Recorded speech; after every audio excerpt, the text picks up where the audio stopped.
बच्चों, आज हम एकाधिकारी प्रतियोगिता के अंतर्गत कीमत तथा उत्पादन का निर्धारण किस प्रकार से होता है इसका अध्ययन करेंगे।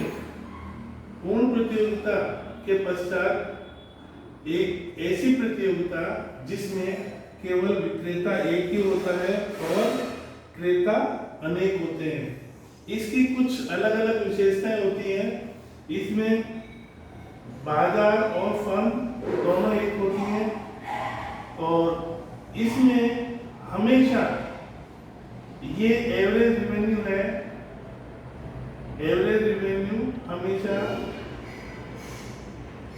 बेरोजगार होता है और एमआर इससे कम होता है। इस प्रकार ये इसकी कुछ बातें मान्यताओं को हम लेकर चलते हैं जो कि निर्धारित होती हैं। उसमें प्रमुख रूप से जिसमें बाजार के अंदर सबसे पहले तो फर्मों का प्रवेश निषिद्ध होता है, अर्थात फर्में प्रवेश नहीं कर सकती, पूर्णतः प्रतिबंधित होती हैं। और फर्म और बाजार में फर्म और उद्योग एक ही होता है। और इसमें प्रमुख रूप से मार्जिनल कॉस्ट और मार्जिनल विधि, मार्जिनल कॉस्ट एवं मार्जिनल रेवेन्यू विधि को हम काम में लेते हैं, जिसमें दीर्घकाल में उत्पादन किस प्रकार से होता है ये चित्र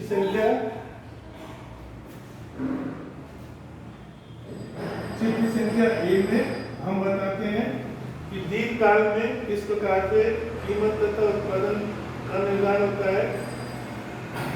इसमें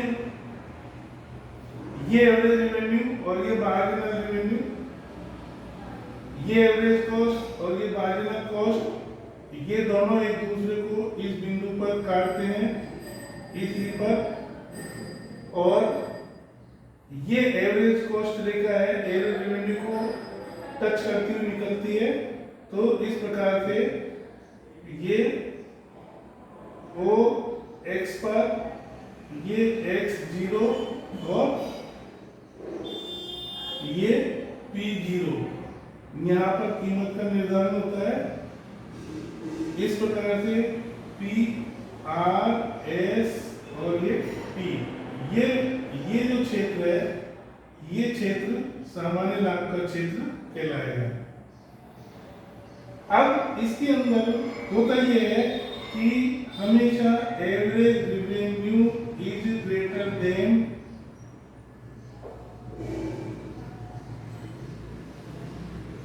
marginal, average revenue is greater than average cost. इस तरीके से ये यहाँ पर ये हम मान के चलते हैं कि एवरेज रेवेन्यू हमेशा मार्जिनल रेवेन्यू से ज़्यादा होता है और यहाँ पर एवरेज कॉस्ट और एवरेज रेवेन्यू एक दूसरे को काटते हैं। इस प्रकार से ये यहाँ पर जो है एवरेज रेवेन्यू और एवरेज रेवेन्यू के बाद मार्जिनल कॉस्ट और मार्जिनल रेवेन्यू यहाँ पर काटते हैं। इसको काटने के बाद फिर हम इस न्यूक्लियर सीधी रेखा को लिख देते हैं, जहाँ पर ये टच करते हैं वहीं से हम सीधी रेखा का मिलान कर देते हैं। इस प्रकार से ये दीर्घकाल में हमेशा सामान्य लाभ की स्थिति पाई जाती है। एक अधिकारी हमेशा दीर्घकाल में सामान्य लाभ प्राप्त करता है, लेकिन अल्पकाल में उसे तीनों स्थितियों से गुजरना पड़ सकता है। तीनों स्थितियों से तात्पर्य यह है कि एक अधिकारी को लाभ भी हो सकता है, सामान्य लाभ भी हो सकता है और सामान्य लाभ से अधिक लाभ भी हो सकता है। इस प्रकार हम ये देखेंगे कि चित्र संख्या बी, इस चित्र बी में यहां पर हम देखेंगे कि एवरेज कॉस्ट रेखा है, ये एवरेज रेवेन्यू से ऊपर की तरफ है।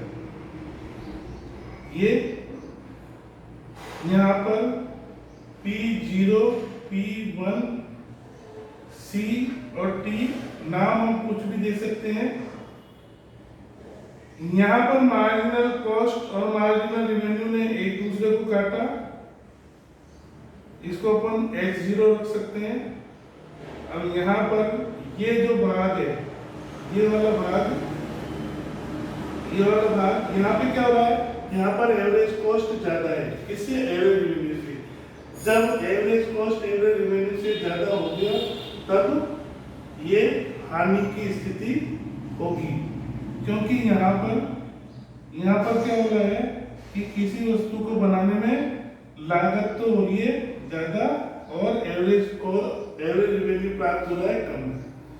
इस प्रकार से हानि P0 P1 CT ये क्षेत्र है, ये वाला क्षेत्र, ये क्षेत्र जो है हानि का क्षेत्र कहलाएगा। और कुल उत्पादन होगा हमारा OX0 CA P0, तो ये हमारा कुल उत्पादन हुआ। इसी प्रकार चित्र संख्या C में भी यहाँ पर क्या हो रहा है, यहाँ पर एवरेज रेवेन्यू ज्यादा हो रहा है और एवरेज कॉस्ट कम है, अर्थात वस्तु को बनाने में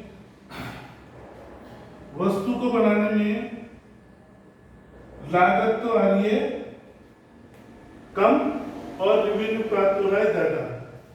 तो जब रेवेन्यू ज्यादा प्राप्त होगा और कॉस्ट कम आएगी तो ये माना जाएगा कि फर्म लाभ के अंदर है। इस तरीके से ये लाभ कौन सा है? सामान्य लाभ से अधिक लाभ।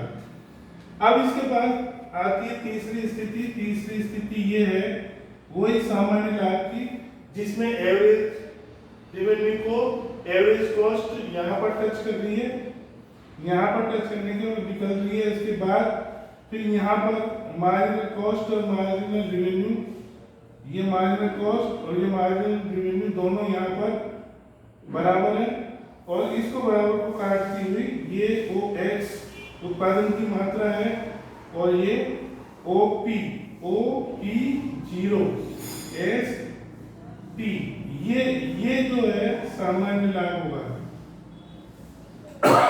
इस प्रकार से ये अल्पकाल में एक अधिकारी को हमेशा तीनों स्थितियों से गुजरना पड़ता है।